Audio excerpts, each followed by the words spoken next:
Hey, welcome back. And if this is your first time on the channel, welcome.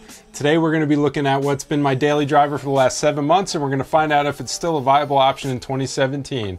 It's the ZTE Axon 7. So here we go.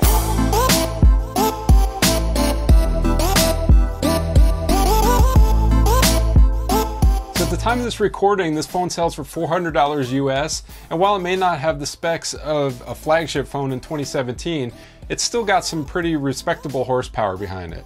Some of the quick specs of the device are a 2.15 GHz quad-core Snapdragon 820 processor with the Adreno 530 GPU, 4 GB of RAM, 64 GB of storage, and it's expandable through a micro SD card slot, 3250 mAh battery with Quick Charge 3.0, and the device originally shipped with Marshmallow 6.0.1, but the most currently available version of Android is 7.1. On the front of the device is the 8 megapixel front-facing camera, speakers, and the 5.5-inch AMOLED display with a PPI of 538, a resolution of 2560 by 1440, and Gorilla Glass 4 for that great scratch resistance.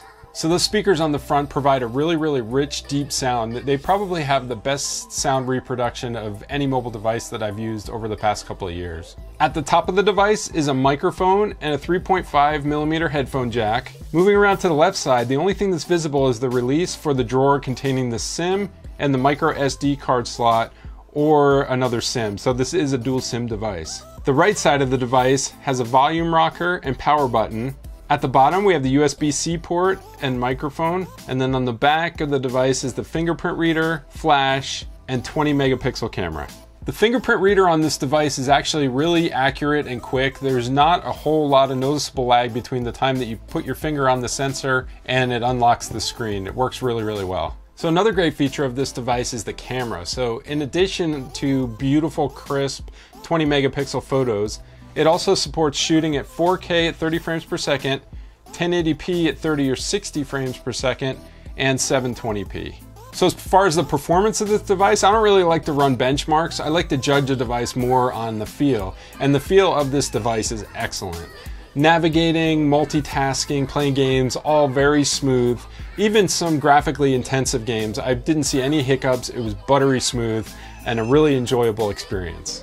The Wi-Fi and the mobile data signal strength are fantastic on this phone. I didn't have any problems with dropouts, drop calls, anything like that. The only time I had an issue is in the normal light and dead spots in my area that I would have with any mobile device. So one thing that set this phone apart when I bought it, and to some respects still does, is the compatibility with Google Daydream. So if you're not familiar with Google Daydream, it's a VR offering from Google, but it's only for select phones. And I'll put a link down in the description if you want more details on that.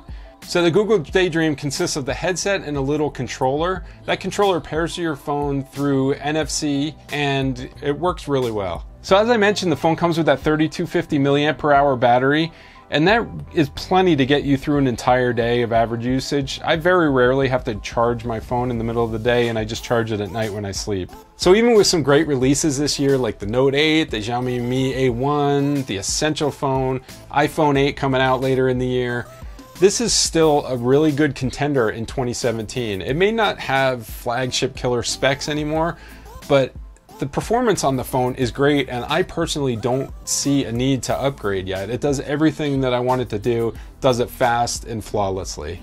So thank you so much for watching. If you enjoyed the video, go ahead and hit that thumbs up. If you really enjoyed it and you haven't subscribed yet, please consider subscribing and then hit the little bell button next to the subscription. That'll notify you when I put out a new video. And come see me on Twitter, Instagram, and Facebook.